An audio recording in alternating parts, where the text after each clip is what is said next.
Tonight we discuss overcoming the impossible. It's not impossible. It will get better. And what are the steps how? Please subscribe and share. So the topic tonight, we're starting a new topic, is sort of a topic that relates to all of us, some in a more extreme neon colors and some in more the little daily grind of life. How to handle it, how to succeed when it seems like everything's against you, when you feel it's not possible. And of course, that could be very big, enormous stresses that people go through, like not finding a share year after year after year, humongous stresses with our children, with our marriage, with our finances. And it can also be the regular stuff that also sometimes seems impossible. Nothing is, but we're human. So that's definitely what it feels like sometimes. So what do we do about it? What do we do about it to get past that and to actually turn it around? So of course, like many topics, a hard one to prepare. It's a hard one to think in a very systematic way, especially talking to a number of people. Not individually, like what are the generic strokes that for sure would work in these sometimes excruciatingly difficult situations. So we're going to go through 7 ideas. It's not per se steps, though of course there's a reason for the structure, but 7 ideas, all of which together hopefully can turn a lot of things around. And I'm starting with the more pragmatic, and then we'll move to the more spiritual. So I think the first thing when you're struggling, when it doesn't seem it's going to get better, when it hasn't gotten better, and again, the struggle could be with a child, the struggle could be with yourself, the struggle could be with mental illness, the struggle could be with physical health, the struggle could be with a career, the struggle could be with anything. There's lots of different colors and flavors to that word. But the first thing to do is know and believe and feel it's gonna happen. It's gonna happen. It's really gonna happen. It's really gonna be good. And unfortunately, the converse is very true. A very big blockage to success is knowing it's not going to happen. It won't happen. It can't happen. And of course, we all, myself very included, are very good at giving ourselves those negative messages. And it's a tremendous blockage for any forward movement is believing that there's not going to be any forward movement. So really, we have to incredibly rewire our thinking. We have to really work on it. It is not natural. If you're normal, in a hard time, you think negatively. And in a harder time, you think more negatively. So if you're feeling negative, just affirmation, I'm very normal. But we got to change that. We have to literally brainwash ourselves. We have to rewire our thinking. We have to keep pumping ourselves with a positive message. This child is going to be terrific. My bashert, my intended is happening now. This is going to heal. I'm going to find that job. I'm going to make that money. I'm going to get that house. Whatever it is, the more you think it and you say it and you act it, the more you're changing your inner wiring. The more you believe. This is Taryn. Yes. Hi, how are you? Hi, everybody. Good. How are you from Chicago? Baruch Hashem, good. I just have a quick question. So let's say you have this mindset and you want to be positive, you're being positive for so long and it's it's just not coming. It's just not happening. It comes to a point where people hope sometimes runs out. That's where work, I won't say begins, but that's where work continues and gets harder. It gets tougher and you got to get tougher. It gets harsher, you got to get stronger. For sure, when you first encounter situation X And you're all like, of course, because you're naturally optimistic and naturally positive, and we're going to handle this, and it doesn't work out. Okay, now comes your real pulling on those muscles. It really makes a difference. And I'm not listing this under my spiritual advice. This is on a very physical, pragmatic basis. This makes tremendous difference. Is it going to happen? The more you know it's going to happen, the more you believe it's going to happen, it literally makes a physical difference in that opening, in that change, in that whatever it is just occurring. So yes, we're positive people. And if we're not positive people, we've worked on ourselves to become positive people. And then your hope fizzles out. And you got to say, no, I'm not giving up. He, she, I, we're worth more than that. I'm just going to keep, like I said, I use the word brainwash. Keep brainwashing myself. Nope, this is going to work. This is going to be great. This is going to be amazing. Now, sometimes you could say, well, why do I believe that? So that, again, we could get into more spiritually, as I was going to discuss later, why you believe that you deserve good and therefore good is going to happen to you. But I know someone, this one I know personally, they were childless for so many years. And they got a blessing from the Lubavitcher Rebbe on the dollars line. So that was in like the late 80s. A very clear blessing, and nothing happened, and nothing happened, and nothing happened.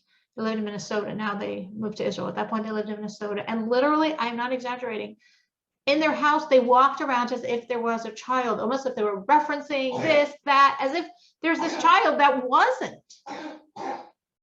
She had a baby 20 years later. The circumcision, the bris, was on the day they got that blessing from the Rebbe. Could you imagine for 20 years holding on to that faith, holding on to that positivity, holding on to that belief? That's like superhuman. But I know that's what created it. The blessing created it, but their belief brought it down. So it's like, a lot of these gorgeous stories, we know so many beautiful stories, they're online, we share them, we read them. And sometimes I think there are human beings behind that story. They're people with real lives and real feelings. Oh, they were childless for 20 years and they had a baby. Wow, that's amazing. Well, that's 20 years. So yes, that's the work. The work is, it's going to happen. It's going to happen. It's going to happen. It's happening. It's happening. It's happening. And we have to just keep doing that. We have to,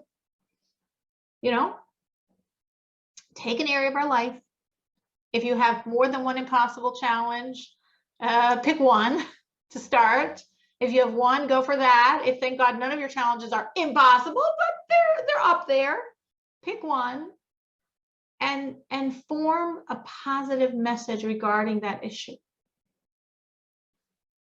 If we could do that now, if we can think of one area of our life, or again, I'm just saying one to keep it simple.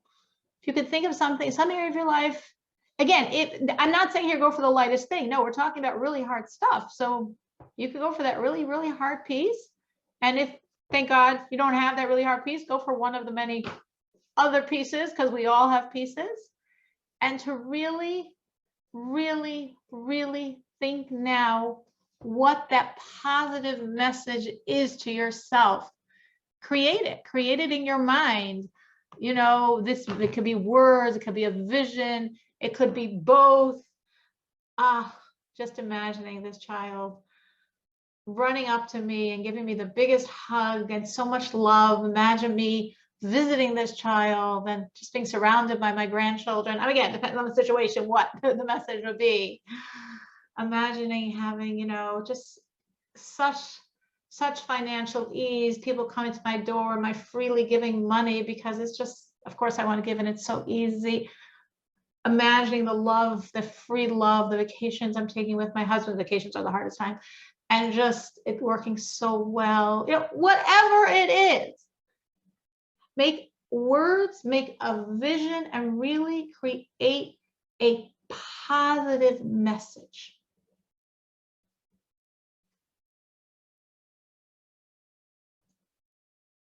Of course, for some of us, the hardest thing is to choose which one should we think about, which challenge should we tackle. But just don't spend too much time on it. Just pick one. You could always add more.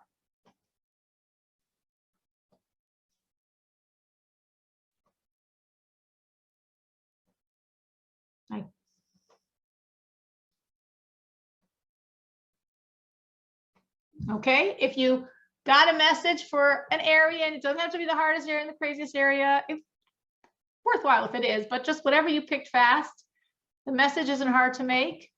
Show me that you made your message.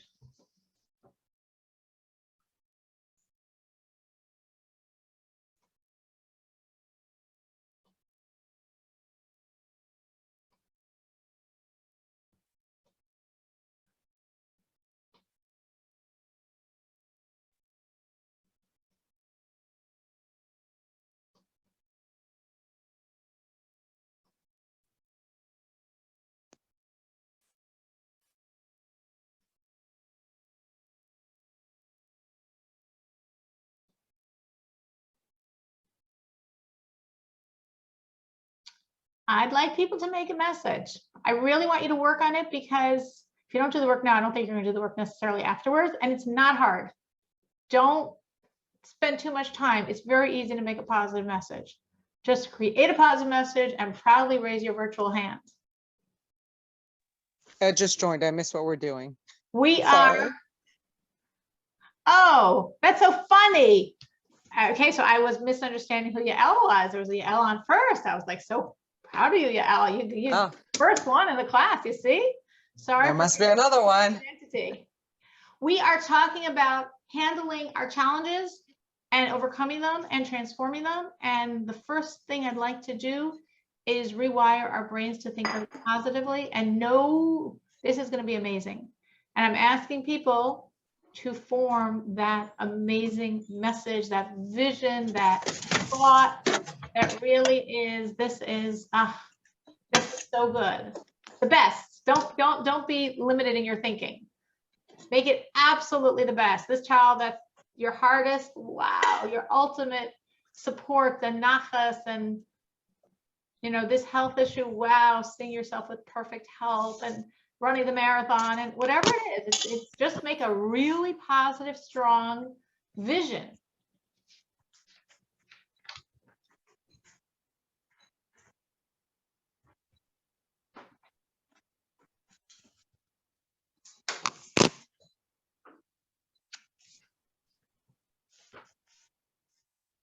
Maybe some people aren't sure. You hit reactions and then you raise your hand. All right. I would have liked more people to raise their hand, but I'm going to assume that you're doing it. You just didn't somehow get to your reaction button on the bottom. I didn't feel it was hard to make a positive vision. If you have a challenge, you know how you want it to look like. So you can make that positive vision. The bigger challenge is to take that vision and keep repeating it all day long. Keep seeing it all day long. Keep saying it in your brain all day long. Keep mumbling it on your lips all day long. It will help you have optimism. You will be positive. These are the hallmarks of very successful people, is people that see it, taste it, touch it, that it's good, it's great, it's amazing. Right now, it's not. In my mind, it is. In my mind, it's already there. And that, believe it or not, is a huge factor in making it happen. I think the biggest challenge in this assignment, in this vision to really create positivity, is remembering to keep focused on it. I'm not even going to say especially when it's difficult, especially when it's in your face, because you can't just think positive when the stress is happening, because it's going to be very hollow. It's not going to work. You have to really be pumping yourself all day long with this positive message. Now you could say, well, I don't all day long be on this issue. I've got a lot of other things going on in my life. Okay, so then you might just want to make a more generic, positive, my life is so blessed, my life is so good, everything is so wonderful, I'm surrounded by blessings, I'm surrounded by success. Make it a little more generic if you have a number of different things you might be contending with over the course of a day. But if you have one that's your hallmark, neon colors, 5-foot letter issue, put time in it all day long. Even if at the moment I'm not dealing with this child because he or she is in school or because I'm at work, or it's still there. It's still huge. So somewhere in the back of your mind, keep energizing that absolutely positive, absolutely beautiful, beyond picture perfect vision of how great the health or the child or the marriage or the finances or many, many, many other things in our life, how absolutely great that is, because that's a big step in getting there. So that was the first point that I think we really have to start with first, because it's the foundation of everything else. Any thoughts, any questions on that?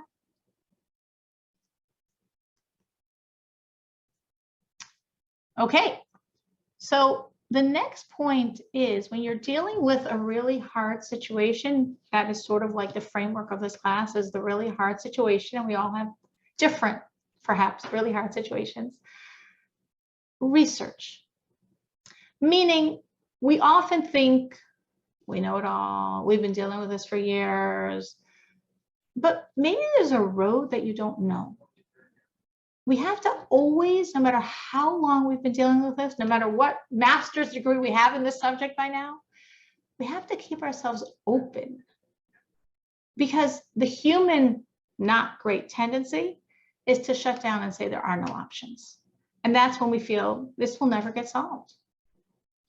It's impossible. Maybe other pieces of my life are good, but this is impossible to solve. This just is just done, finished, disaster, destroyed, and there's nothing, no way this could ever turn around. So as long as we're keeping researching, we're keeping ourselves open, something could develop. You didn't, I'll just, not a big story, but someone I'm very close to, her husband has MS, and has like literally the top doctor they live in Canada. One of the top doctors in Canada is his doctor, the top doctor in the hospital there. And then his MS was under control for a number of years, and then it's not working anymore, the medicine. And actually they found it treating his brain, and he can't even move, whatever. I don't want to get into a whole long story. The point I just want to say is, well, guess what? They realized there's this new medicine that developed since he started taking this other one that literally shrinks your brain. It's so bad, so intense. And they never tried it on him because they were like, oh, we don't need to try it because you're doing so well on that other medicine that's shrinking his brain, and now made him like literally can't walk. She has to literally pick him up to get him to her husband to the bathroom. Again, cutting short a very long story, he's now on the road to getting this new cure, very different. I'm not going to go into all the details of it, but really something that could give him back his health and prolong his life for a long time. And they didn't know it existed. They didn't know it existed, and they had like the top doctor in this field helping them. It's just, there's always options, there's always roads, there's always different things. And we have to really keep abreast, keep researching, keep informed.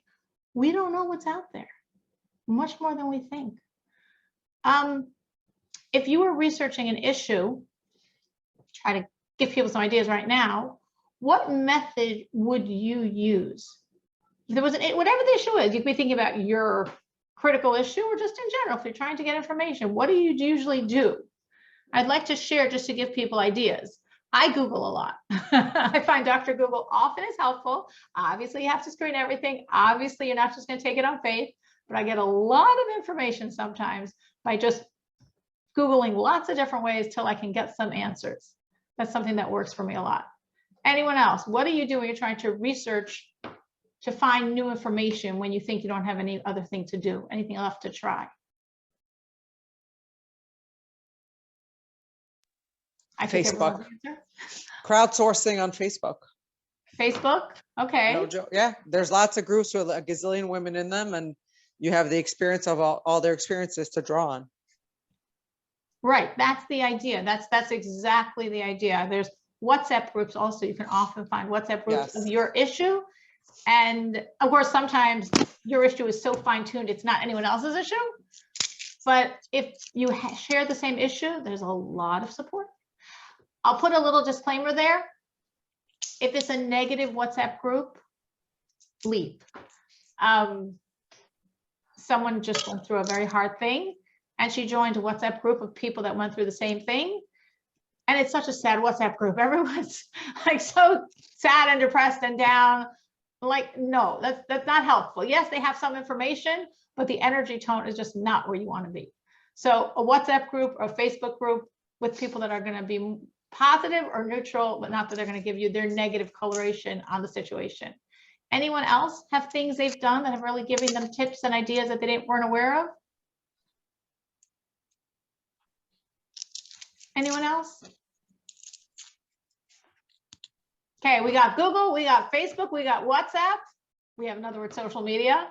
Anyone else has things they've done that have given them information when they were trying to find out about something?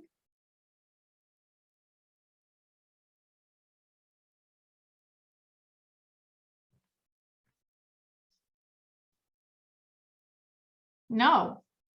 All right. Well, that was not a very long list. My hope was that people come up with great ideas that other people be like, oh, I never realized that. And it really helps. So if someone remembers something they do and they just weren't thinking of it, just send it up in a chat later. So you might hear of a method that you hadn't thought of or you thought was not worth pursuing, and it might be. Along these same lines, the next thing is to network. Just try to speak with other people in your situation. Again, sometimes it's practical. They might have some things they've tried that you don't know about. And sometimes it's support. I mean, you know, people have in such hard situations. Sometimes just imagine someone, their husband suddenly walks out on them. Well, you need a lot of support. And hopefully you get support from friends and hopefully you get support from family. But a very critical area of support is other people in the same situation, because they understand you like no one else. And again, both they might have some ideas, but I mean, it's not always ideas. It's just literally support. It's literally someone that you can talk to that absolutely understands you like no one else. And that's a very big help. And also something you can do when you find people that are in similar, doesn't have to be Siamese twins, but similar situations to yours, is you can daven for each other. You can pray for each other. There are so many stories that I know personally, people, not like stories I see on a WhatsApp video, of people davening for each other and both getting answered. Obviously, you can daven for someone in a different situation. You don't only need to daven for people in your situation. In general, it's very, very powerful when people daven for each other. I think like God just so appreciates it that his children are caring about each other. Like we would appreciate it. He appreciates it. Maybe that's why we appreciate it. So it's a very powerful tool that really works. If you and a friend or two friends, you can make a little prayer circle and you can all daven for each other. I'm saying especially in a situation where you all have the same issue. And sometimes, of course, as I said, there are WhatsApp groups or Facebook groups of people that have the same issue, or even not. Davening for each other is huge. But besides davening for each other, if it's someone that's in your situation, sharing and being understood and not having to say too much, but the other person getting it completely, is a very, very, very healing tool. So we said so far, I know some people jumped in the middle. So we're talking about how to handle situations that don't seem possible to handle. So we spoke first about rewiring your brain to be irrationally positive. I say irrational because we're by definition saying these things seem unsolvable. And you're going to be so positive about something so unsolvable that's been going on for years. You're irrational. That's okay. I think Jews always have to be irrational. That's fine. I asked if you could like form a vision in your mind or a message in your mind and keep saying it all day long or a lot of the day or regularly or a few times a day, whatever you can do to literally rewire your brain to think positively about the issue. Then we spoke about research and being open to research and not thinking, I know it all and there's nothing out there and I tried it all and nothing works and there's nothing to do anyway. That's like the opposite of step one of being positive. So research, keep researching, and network. Network for support, network for ideas, network for prayer. I could say, I know for myself, you know, in terms of my own special need child that sometimes pops on. Now he's sleeping, Baruch Hashem. I always try to share whatever I found out in any area. And at the same time, I'm very open to receiving. Just because I know a lot and I do a lot of research and I invest so much time and effort in this child, that doesn't mean I know everything. That doesn't mean like I have the cap of knowledge. In 2018, a woman I very slightly know, I definitely don't remember her name, shared with me about some organization in Chicago that does something to help these children. I called them 2018. For whatever reason, I wasn't interested. I thought I said no. They thought they put me on a wait list. Don't ask me why. From 2018, they remembered my name in May, about 2 months ago. And they reached out to me and they said, oh, your son's name just, you know, came up from the wait list for this program. I'm like, he's been on a wait list since 2018. That sounds a little bizarre, but it was such amazing hashgacha pratis. It was such the hand of God, because any previous time I would have said no, I would not have been interested. I didn't want the program, but now I really do, for reasons I'm just not going to waste everyone's time talking about. It was exactly what I needed, perfect timing. And I only knew about it because some lady I barely knew, I was networking with her and we were sharing ideas. My point being, we were in the same situation. We're not close. She shared an idea. I looked into it. I didn't think it was a good idea for my child. I thought I rejected it and told them no. God knew better. And exactly when I needed it, it somehow resurfaced and it's now helping a lot. So it's so helpful to really, really network. Don't have the person you think knows so much more than you. They just might know something you don't know. It might not seem to be the best idea. Maybe now it isn't. Maybe like in my story later, it will be. If we could try to think of someone, again, this is really for people that can think of that issue in capital letters.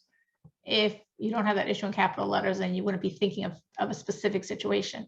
But when you can think of it, think of somebody you can reach out to who's in a similar situation and get and give.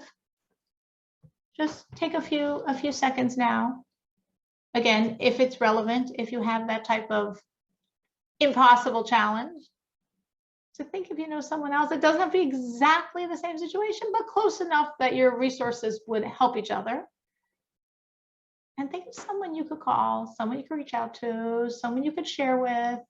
I have, again, I'm saying for my son, benefited so much from other people's experiences, and I hope my experiences have benefited many people. So it's mutual. It's getting and giving and getting and giving and getting and giving. It's not that you're only on the receiving end. It's not that you're only on the giving end.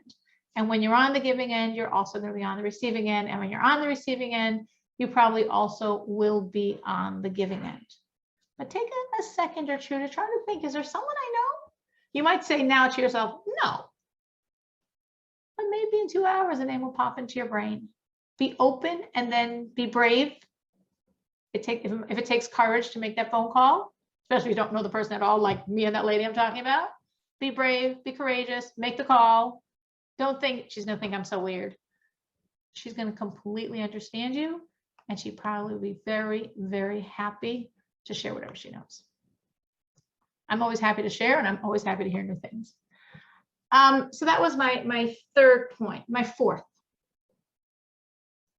This is a little more difficult, but really important. We're talking about, we entitled this Overcoming the Impossible.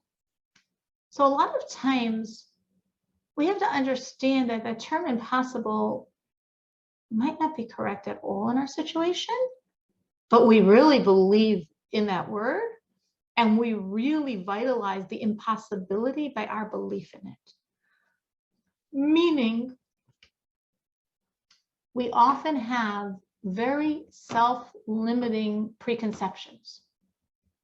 I mean, it's very normal, but it could be really fatal in certain situations. So we really have to work on just escaping them. I'm going to give very simple examples just to bring out my point. You know, imagine if you tell yourself a simple, not untruthful, but not truthful sentence. If you believe this so much, a successful mother has a nutritious supper of at least 3 items every night on the table by 5:30. That's a beautiful idea. It's a beautiful vision. Maybe you thought that before you were married. And there's nothing wrong with that, unless it really harms you because that's your belief. Or my husband must never think about anything more than me. I always am number 1, 2, and 3 on his list. Again, that's a beautiful thought. Doesn't mean you're a strange person to have that, but to absolutely believe in it and hold it as factual reality could be very, very, very, very damaging. Meaning, what I'm trying to express is expectations sometimes create for us impossible situations. And not that these are impossible expectations. I deliberately gave expectations that are not impossible, but they're not always possible. You can still be a good mother and not every night have supper on the table at 5:30 with 3 items. You can still have a good marriage, and it's not that you're always number 1 on your husband's thoughts at any given moment. So the challenge is, it's hard to recognize. It's hard to recognize our own limiting thoughts, our own false premises, because we believe in them. We believe in them so strongly. They're so wrapped up within our psyche that, what do you mean false? I mean, this is the facts. Of course, these are the facts. These are the only way of understanding a situation. And when we hold on to this so strongly, it's such damaging self-sabotage. So our sages say, Daiga b'lev ish yasichena, which means if you have a worry, if you have a problem on your heart, talk about it to someone else. That doesn't mean a gossip session. It doesn't mean a vent session. Usually a gossip session is not ultimately helpful, and usually a venting session is not ultimately helpful. It means a very focused conversation, ideally, if possible, without names. It's not always possible. And sometimes you're not saying names, but obviously the person knows what you're talking about. But to have someone else's take on your situation. Why am I saying that? Because obviously our sages said it, but my understanding of why it's so beneficial, they might have had deeper things in mind, is that very often what I've seen is that another person has a much clearer perspective. Just because they're not you, it doesn't mean they've got any wiser, better background. They're not in the situation. When you're not in the situation, it's much easier to see the situation. And often, if they're honest and tough enough or strong enough to do it, they can point out where your thinking is off. So that is, it sounds like so simplistic. And again, obviously it's not true for every situation. And I'm saying every impossible situation is truly not a big deal, except for the way you're thinking about it. I'm not trying to say that at all. But even in very hard situations, they often get harder because of the way we think about them, because of our expectations. So it's really good. Now there's a few things you got to do here. You got to bear with me and really hold on to this whole train of mine here. So the first thing I'm asking, if any of you find yourself in a situation that you know is impossible, that is so difficult, that is so stressful, that just eats up your life, drains you completely, makes you exhausted when you had a good night's sleep, if you have a good night's sleep, just totally wears you out emotionally, psychologically, from within, so everything else doesn't make a difference. is talk to someone that's going to really honestly tell you if you're mistaken somewhere in the story. So you got to think of a person. You got to talk to them. And then for most of us, it's not so hard to talk. Though, of course, it depends on the situation. Some things are very private and hard to discuss. But once that happens, there's another challenge. And the other challenge is accepting that this person is correct. And your assumption, your vision of being a good mother, of a good marriage, or anything else, that was just the two examples I gave, are wrong. That's hard. It's really hard, especially if you've held on to and squeezed tight those wrong assumptions for a year, or for 5 years, or for 25 years. If you've wrapped so much in your life around, I think of a friend of mine who came from Russia. She was like a doctor and a PhD and, everything. And she spent literally 20 years trying to become a doctor in America. And she was a doctor. She was a very successful doctor. She was a PhD doctor. And she spent 20 years trying to do it. I'm not going to go through her saga of why it doesn't work, because every time you get one thing certified, something else already expired, and you have to redo that, and you have to redo that, and you have to redo that. And as the years went on, more and more of her friends said, drop it, drop it, drop it. No, this is me. This is my existence. I'm a doctor. I can only be a doctor. This is what I have to be a doctor. And she so clung to that it took her like 20 years to one day say, you know what? I think I can find something else to do with my medical background and not be a doctor. And she found it. And she was working very, very successfully in a hospital in a very high position, not as a doctor, for many years. She got the job within like 2 months after this like very significant brain shift. After COVID, they fired her. I think hospitals were looking to recoup money after COVID, so they hired people that had high salaries if they could. So she got cut.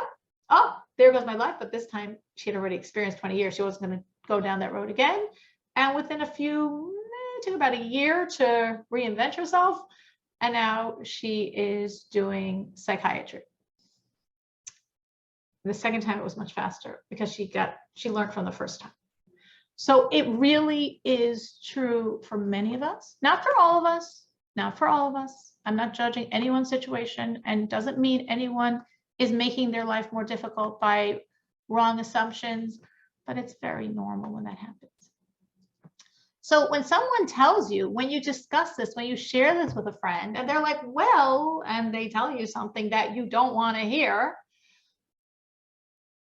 you need some humility.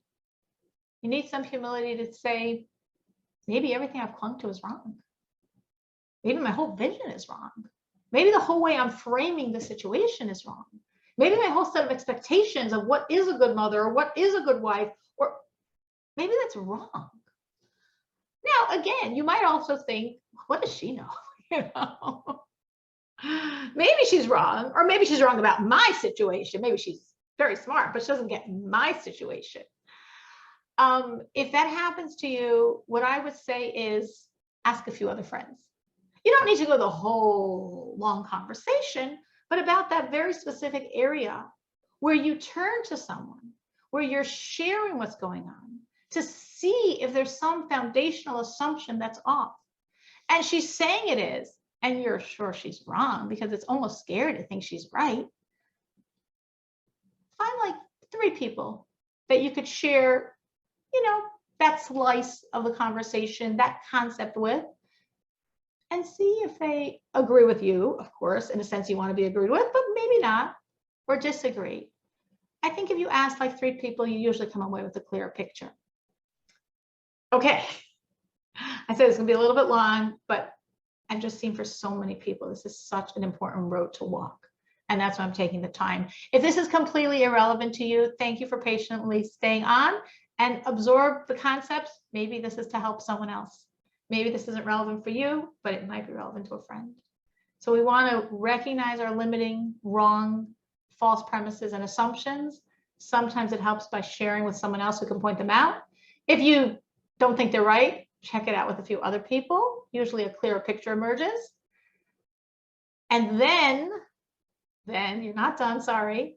Once you do that, the next challenge is modifying your perspective to a healthier one, which often might mean to a more achievable one.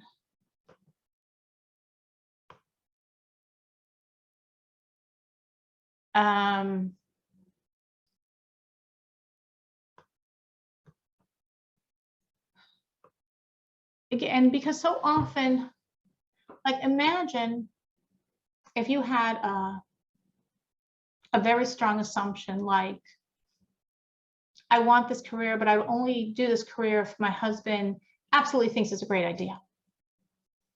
Or I think this is the right person for me to marry, but only if everyone in my family gives me their approval. Only if all my brothers or all my brother-in-laws or my parents give me my approval, am I going to go forward with it? Or, you know, I'm just giving certain, like, just very common, very normal, wrong, harmful perspectives that really stymie people and keep them from their best, happiest self. So we said you're going to talk. We said you're going to be perhaps told what you're thinking is wrong. You're going to check it out with some people, take a little fast test to see what the general consensus is, that hopefully God will give people the insight to tell you the right thing. And then you have to modify your perspective to a healthier, more achievable one. For example, again, my examples, I gave just simple examples there, you know, the mother that says, no, if supper's not on the table, 5:30, 3 items, I'm just not a good mother. I'm not a functioning mother. So maybe you could morph that a little and say, instead of demanding this daily supper of protein, vegetable, and starch, which is very normal and many people do it every day, me not being one of them, definitely not at 5:30. But if this is difficult, this simple thing that, of course, no big deal. But if it's difficult with your life and demands, you could, like, and I'm going through this, not that I think this necessarily anything that anybody's thinking is their problem, but just to role play what I mean, you could think, a good mother prepares supper for her family, ideally with 3 items, but sometimes it's later, sometimes it's skimpier, and as long as that's not the norm, it's okay. It's such a liberating thought for someone who creates such unreasonable expectations, which either creates enormous stress and does them, or doesn't and feels so bad about themselves and is so convinced what a bad mother they are, which of course leads to more and more and more of more real problems as a mother. So instead of thinking like the other example I gave of, you know, my husband, if I'm not the number one on his list all the time, you know, our marriage is really, really wrong, really off. I mean, that's a beautiful idea. I always should be number one. I mean, there's nothing wrong with thinking that if it works. But if it's not working, and that creates such dissatisfaction in your marriage, such inner pain over your marriage, maybe that's the wrong assumption. Maybe the assumption should be, my husband should prioritize me, but I'm not always in front of everything else in the line. As long as I'm the top 3 and sometimes number 1, we're doing good. Was the first vision wrong? It wasn't wrong if it works. But if it doesn't work and it leads to such stress and pain and dissatisfaction in a marriage, it's very, very, very harmful. And that's what I mean, again, giving these, you know, giving these very simple examples of misconceptions, of unhealthy, limiting, wrong ways of thinking about your situation, that when you change that in your brain, and again, it wasn't easy, it took me a while to explain the process, but when you change that in your brain, now there's room. Now there's room that impossible became work. I'm going to give you a little exercise, okay? This is for the people that are willing to work. All right, I'm going to give you a little exercise. Pay attention if you were spacing out, because I want to see for you to do this little exercise. All right, I'm going to share someone's rant, and I'd like you could chat or you could talk about what you think are the possible misconceptions going on. So if someone told you, I'm so frustrated with my children, they never listen, they never help. I tried to make this a little realistic. When I ask them to clean up, it never happens. The room's a mess. When I talk to them, they're plugged into something. It's like I'm not there. They come and go as they please. I never know where they are. And this person, again, I don't know if you say this is the most impossible situation in a person's life, but it's creating a lot of pain. A lot of pain. And there could be a lot of misconceptions going on in this rant. So what misconceptions could you see if a friend of yours was sharing that very normal, I didn't make anything too dramatic, that very normal litany? What could you tell her? What, without hurting her, but tell her to help her shift her thinking. You could talk it, you could chat it. What are some things you could say to say that maybe your thinking's a little off?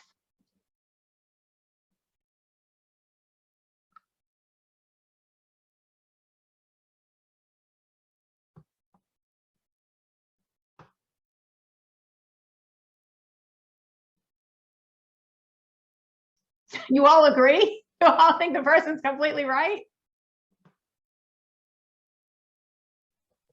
My sister once gave me a good line. When I was complaining about my kids, she said, whatever you're complaining about, someone else is davening for. There's someone who's davening for kids to drive her crazy. Someone who doesn't have children who is davening to have, children who will drive her up the wall. So she said that, and then I stopped complaining about my kids. But I don't know if that's the answer. No, there is no one answer. I had just things that came to me, but what you're saying is, and Elle remembers this, her sister might have told her years ago, but it's stuck in her head. So when your friend is venting, Elle could say, I totally hear your pain. It sounds really hard. And a way that I shift my thinking is by stopping, breathing, and saying, I'm so grateful I have these children to be complaining about. And then when I look at them with that set of eyes, things already are a little shifting. So again, the misconception, the foundational premise of real gratitude for the child, instead of just, they're driving me crazy, they're driving me crazy, they're driving me crazy, they're driving me crazy, I can't stand it, almost like I wish they weren't there. Someone set up a chat, which I agree with completely in the chat. Again, how do you say this? You want to say this nicely. Again, we're not here to make another person who feels bad feel bad. So it has to be said nicely, softly. But the concept, which is 100% correct, is whenever a person is in an always or never space, it's probably not accurate. They can't always be not listening. It can't be that they never help. Nothing's black. It might have a lot of dark gray tones to it, but people are people, and people are composite of many things. So when you're hearing that and you're right away triggered and saying, she's saying they never, they always, it already means the way she's looking at them is wrong, which is a different version of what Yael is saying. Now, again, how you convey that has a lot to do with your relationship, has a lot to do with, what you can say and how you can say it and how softly you could say it and how strongly you could say it. But it could help the other person get out of their stuck, pained, unhappy, shut down, my life is horrible, nothing is working right space. Maybe you could say, I hear what you're saying, but again, I'm not saying the words to say it, but more the concept. It sounds really horrible. The good news is they're going to grow up and change. The good news is they're going to have kids one day themselves, right? That's the misconception. What's her misconception? This is forever. My kids are never going to listen to me. They're never going to help. Their room will always be a disaster. And when you feel like that, you just feel like swallowed up in this pit of pain. So sometimes that like very normal misconception, whatever my situation is, it's going to be this way forever. If you point out to a person, you can help them shift from it. You know, sometimes it's hard when they're not talking with you to find your wise words of what they're doing wrong. They just want to complain. But if you want to help them, you have to like be able to pinpoint, is there any misconception? Not that there's not always misconception, but there definitely could be. And that applies to many situations. What I just said before about the idea of you feel whatever it is forever. Something very raw happened. If someone's husband just walked out on them, wow, the enormity of that pain, the enormity of that pain. The looking down the tunnel is just black, black, black, black, black, black, black. It's not going to get better, ever, ever, ever. And that sometimes is the misconception. The misconception is, I can't even fathom how much pain you're in now, but I know things shift. I know your pain will shift. I know the situation will shift. I don't have prophetic spirit. I can't tell you how it's going to shift, but I know right now you're in a very deep down and it's only going to move up. It's going to get better. Now, sometimes I don't want to talk about sometimes such horrible situations people are in and you can't even open your mouth to say those words because those words would seem so inappropriate. But I'm saying when you have the relationship that it's appropriate, when they're in a space that they can hear it, it's really such a blessing to help someone understand that sometimes their perspective is not creating the problem, but definitely could be intensifying the pain over the problem. I have a question. Sure. If someone's going through something super, super hard, it's usually Hashem is giving them a message or wants something from them. How would a person know what Hashem is looking for from them so they can get out of it and grow and, So move forward? I was going to speak about that as well, obviously, the Hashem factor, but I'll just jump ahead a little bit and say you might not even know, and don't stress yourself over it. Just add. Meaning, Shira's right. Everything's Hashem. Everything's God. It's only God. There's nothing but God. And Hashem loves you. And whatever he's doing, however harsh it seems, it's coming from love, which is a good thing to remember, especially when it doesn't feel like love. And very often the love is, I know what you can become and I want to help you get there because you'd achieve the purpose of your life. You'd be living at your best. You'd be doing why you're in this world. And of course, we don't want to start with harsh medicine, but sometimes that's what's going to work. So in that situation, basically, generically, you want to give God more.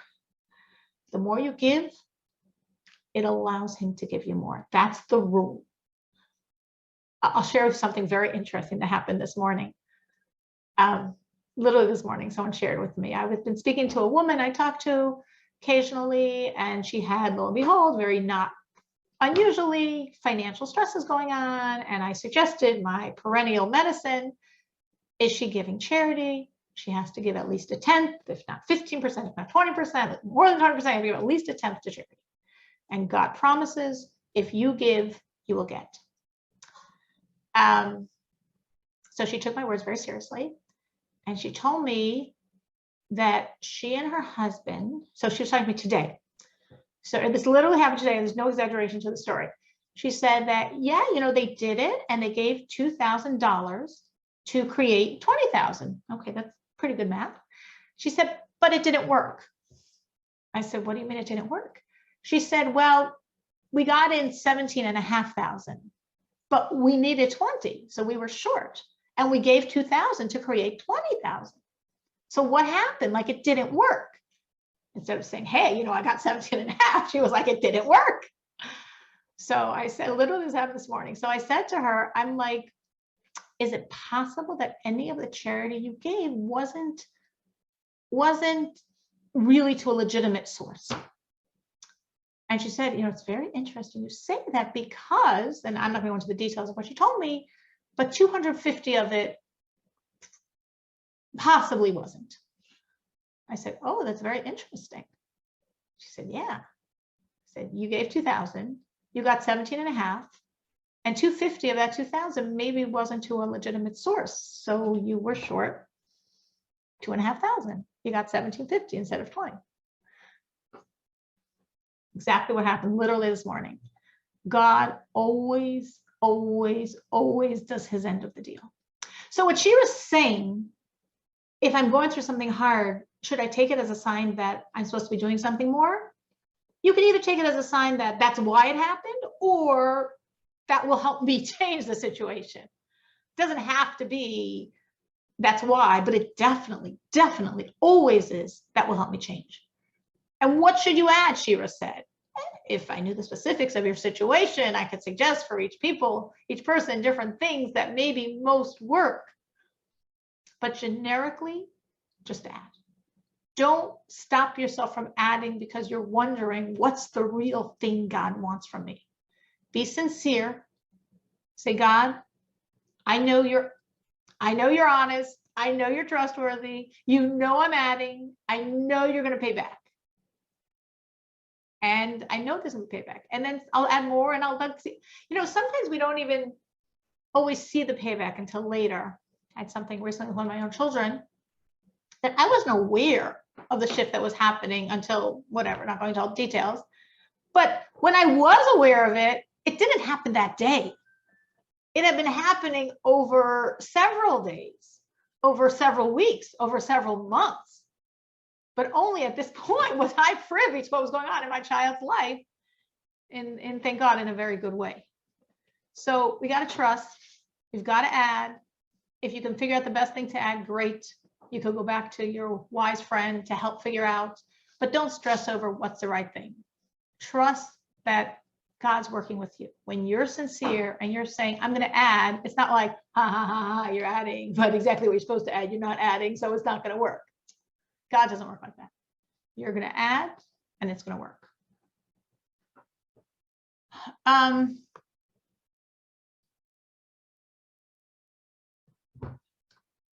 Again, going back, that was a little bit off what I was saying, and I really feel we're obviously not going to finish this tonight, but I really feel this method that I'm sharing is very important. Definitely creates a lot of pain for a lot of people, misconceptions, limitations, off. So, or even like just going back to that mother and her rant about her kids. And the reason I'm going back to this, because this is not just in the mother situation, but in many situations. Maybe the misconception is this, you're feeling this is the reality and there's nothing I can do about it. And that's what's creating so much pain. And maybe the shift is to think, I'm the mother. I can create change. Maybe I'm going to start with 2 small house rules and see how things shift. Maybe nobody, including the parents, are allowed to have any devices during supper time. No phones can be brought to the table. Nobody can be playing on anything. It's a simple rule. I can enforce it. I'm the mother. I'm serving supper. And let's see what happens when we do that. Let's see how things shift in the dynamics of a family. So that's very case specific to this made up case I'm talking about. But the concept is very broad. The concept is actually foundational for a lot of painful misconceptions is this is the reality and there's nothing I can do about it. When you're talking to a friend and she's in pain and that's what she's saying interwoven through her words, there's nothing I can do about this. This is a reality. It's never going to shift. That's something to point out. If you're talking to yourself and you hear yourself talking and you know that's what you're thinking, it's a misconception. There are things you can do. It will shift. So we're a little overtime. And we're definitely not done. But again, just to recap what we spoke about tonight, the ideas we went through was number one, that idea of the enormous positivity. Believe it, feel it, and think it, and think it, and think it, and think it to rewire. Never stop researching. There's always new things coming out in everything. Networking, sharing, getting support, getting ideas, and being with someone who knows exactly what you're going through.